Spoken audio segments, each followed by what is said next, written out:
Salem, I'm trying to do photographs for eBay. Could you scram? You know, of all the spots to have to stand there and lick your face, you've got a whole household of cloth to sit on. You've got to come and plop down right there. Does it meet your approval, supervisor? All right. Quality control. There's an old curiosity shop. Every once in a while I go by there for the fond recollections that lie there in that old curiosity shop. Hi everyone, I'm Scott from the Old Curiosity Shop, and I have a few things that I'd like to share with you this evening. A few things that are new, that are up for auction, and a couple of things that you've seen before. So I'm going to start by showing you these, which are listed. I think I modeled these a couple of days ago, but I didn't have a chance to get them listed. I finally measured them, took a lot of photographs, and listed them. This is that little card table sized tablecloth with the embroidery on it. And I think this measured something like, well, 36 by 36 square. I might be a little off on that, so check out the site. This is in good condition. There aren't any rips or tears in it, and there's only one tiny little, very, very light stain. You kind of had to hold it up to the light and before you could see it. So it's very, very faint. It might even wash out. And then I couldn't find any stains on this. This is a sort of like almost a picnic table size tablecloth, heavy tablecloth, and it's probably one of those late 50s into the 60s kind of tablecloths. I don't know if that's a cabbage rose or just a plain old, I guess it's just a plain old rose and a bundle of other flowers underneath it. But again, you saw this before. It's that I've just finally got it listed. Okay?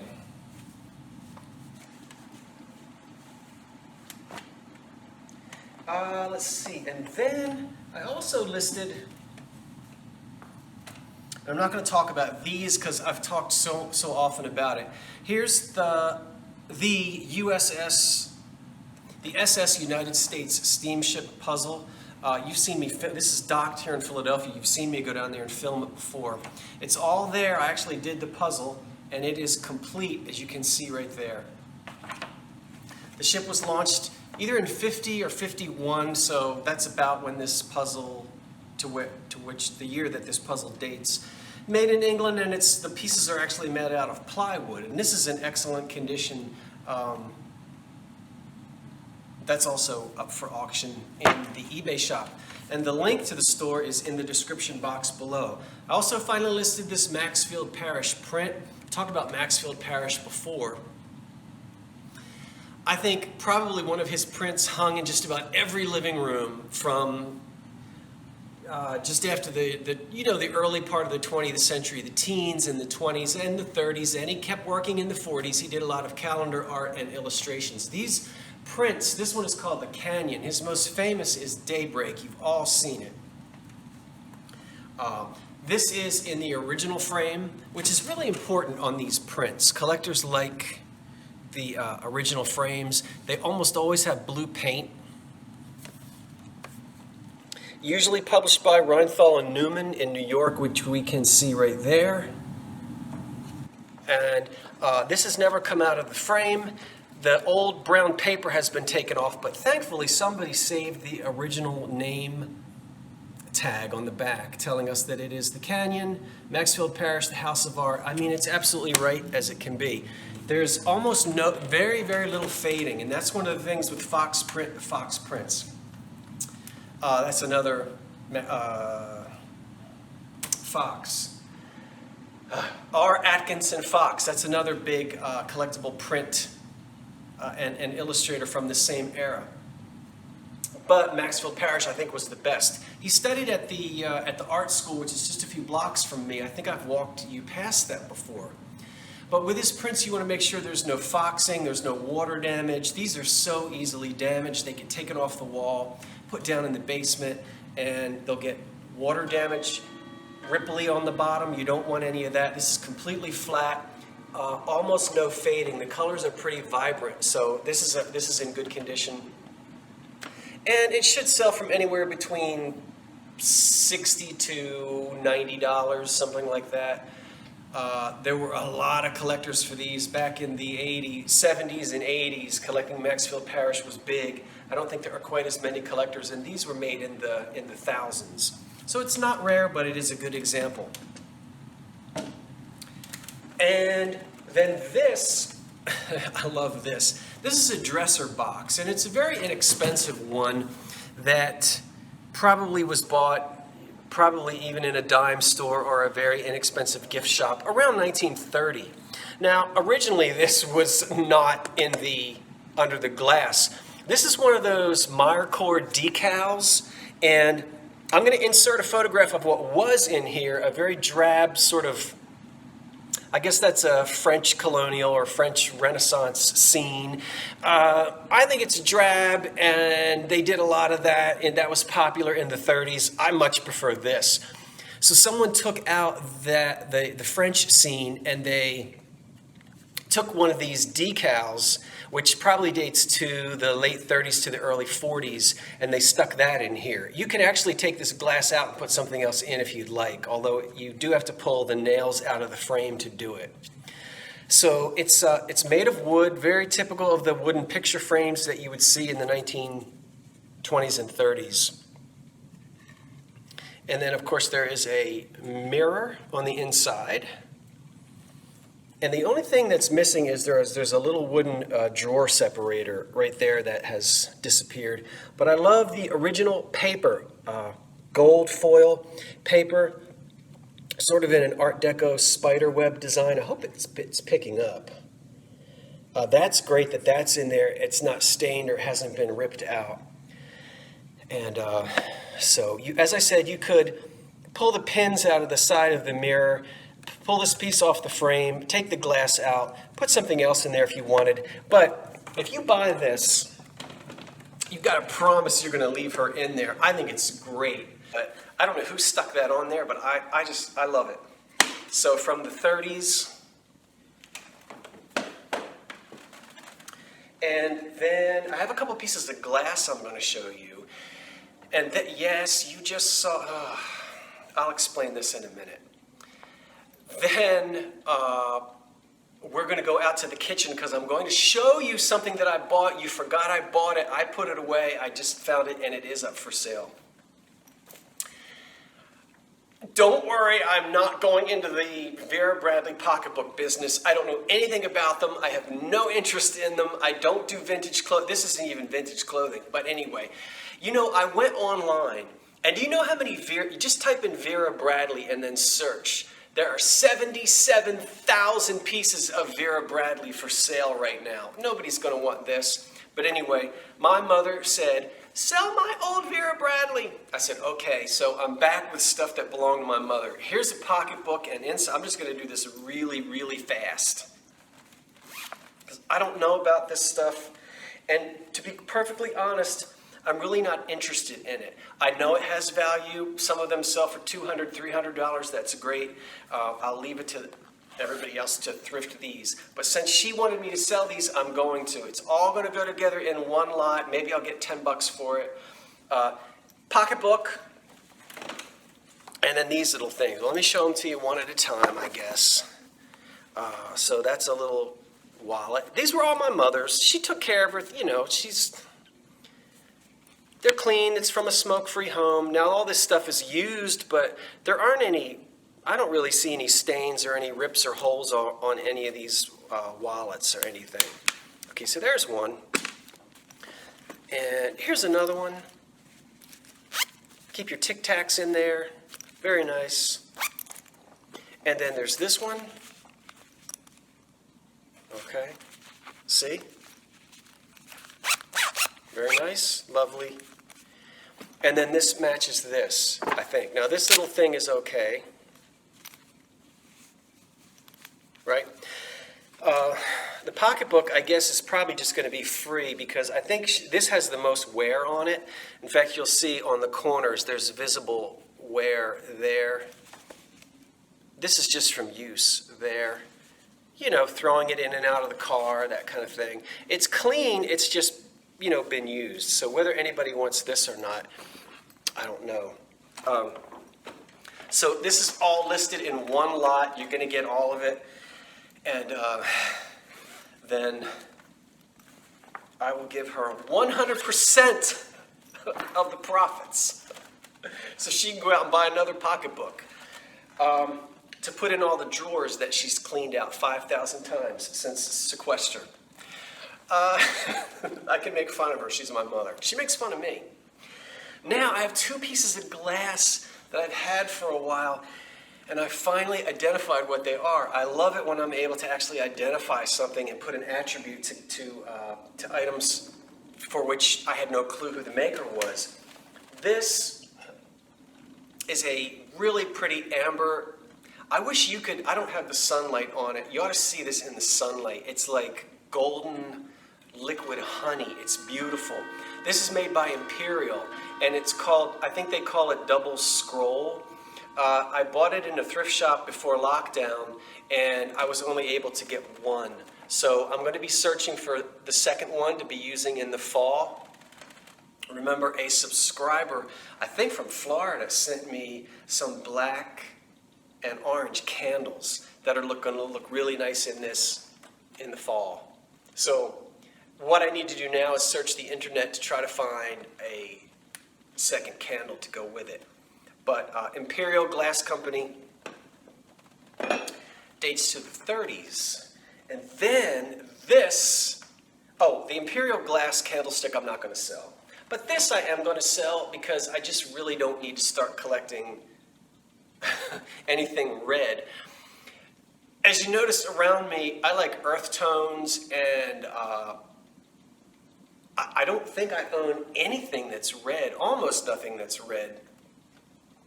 And this is a beautiful console bowl in red glass. It's Depression era as well. And this is made by the Beaumont Company. And I'm going to show you in just a second where I found it, the book that I found it in. And they were known for this really brilliant red color. Now I know that in the early days, red was more expensive because it took gold, actual gold, I guess gold dust, to produce the red color. I think by the time Anchor Hocking was making their ruby red, I'm certain they weren't putting gold in theirs because that stuff was sold at dime stores. But it's harder to find red glass in the earlier days because it was more expensive. I guess they just didn't make as much of it because of the gold that went into it. But I don't know, you can't really appreciate this because it's not backlit. Hopefully you'll see the pictures. So it's a big console bowl, and this one is ribbed on the inside. And it's in really good condition. Now, before I show you the reference book that I used, take a look at this. I did some searching to try to find if there were, whenever there's a console bowl, there's always two matching candlesticks for the dining room table. I found the candlesticks, and look, I think this is a hideous design. What do you see? Do you see what I see? It looks to me like they took the mold for the bowl, turned it upside down, and just stuck candles on top of it. Because look, here's the bowl. You turn the bowl upside down, basically you have the same outer edge, right? And they just attach the candlesticks to the top. That's kind of what it looks like. And I don't know, it's kind of hokey to me. I don't really care for that design. Maybe it didn't go over well because here we have another picture. This one I think is much more elegant. They flattened out the base to they took, they smushed the bowl, kept that outline, which is the same as the console bowl. But I think that's much more elegant and a better design. What do you think? Anyway, it's pretty glass, and this I am going to sell. So, I think I've shown you this book before. I can't remember. I love this book. I use it a lot, and it is completely falling apart. All of the pages. I have had this for so long. It's an old book. I think this came out well, I don't know how long ago I could look. You can see it's come unglued and it's literally falling apart. I need to keep it in some other kind of a container or binder, I guess. I could poke holes in it, or I could try to find another one. So here it is. If you're into glass of the Roaring Twenties and into the Depression, I love this book. Great American Glass of the Roaring Twenties and the Depression Era, and the authors are James Michell and Barry Wiggins.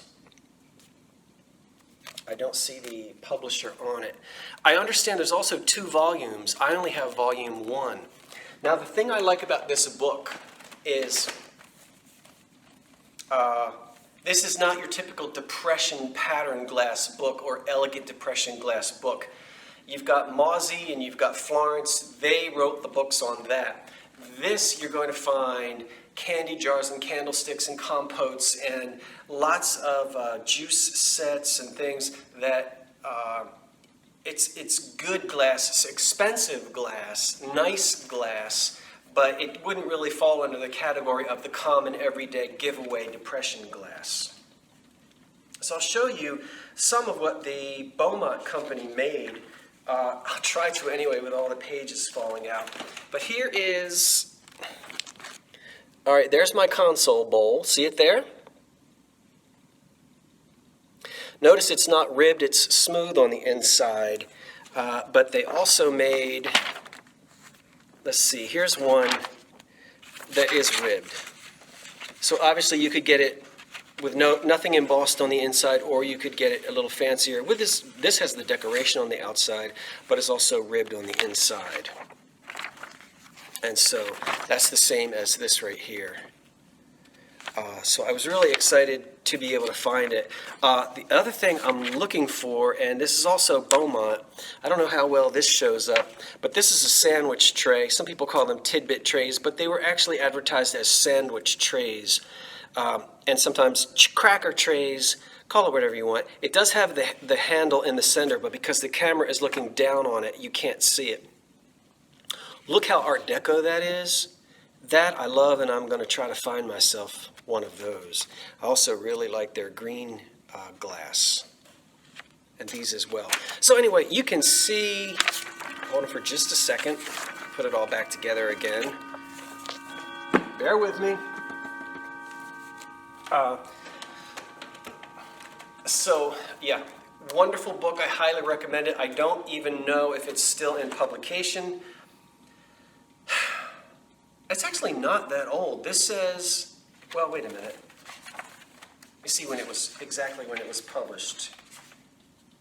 Antique Publications, there's a phone number, but that's ancient. Copyright 1998. So it's really not that old. This is called it's published by the Glass Press Incorporated of Marietta, Ohio. I'd like to try to find another copy, or at least Volume 2. Really like this book. Now, let's go out into the kitchen and take a look at something that you forgot I bought. Okay, there it is. You forgot that I bought this stuff about 5 months ago. I even forgot it because I had it all packed away. Well, actually, you know, I saw this in a thrift shop and I didn't buy it, but I was filming in there. And when I put that video up, you guys raked me over the coals. I can't believe that Yankee did not buy that Dixie Dogwood. Go back and get it. Well, anyway, I did go back and get it, and here it is. Now, I will tell you this is kind of funny. You've often heard me refer to my former college roommate, my old college roommate. Well, he and I are into this kind of thing, antiques and whatnot. We've been doing this for a long time. In fact, he and I did antique shows when we were in our early 20s, if I remember correctly. We did our first show when we were I think we might have still been in college anyway. I haven't seen him in about 25 years because he lives in another state. But when I sent him a picture of this, he said that stuff is so ugly it would make his food taste bad.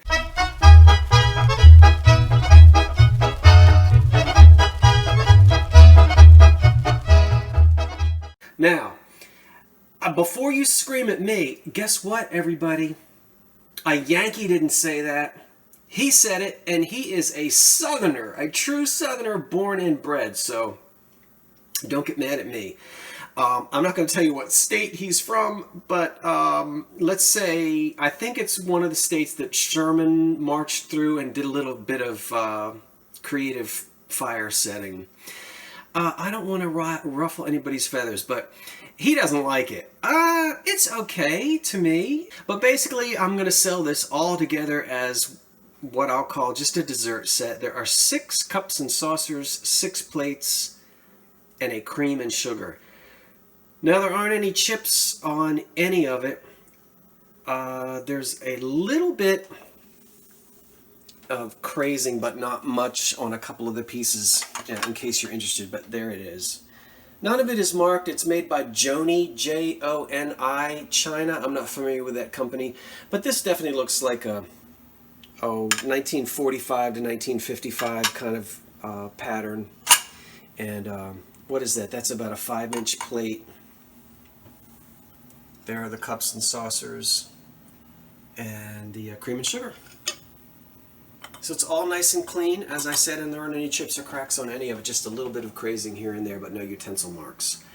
All right, listen, it's in the eBay shop for auction, and it only has about 3 days left.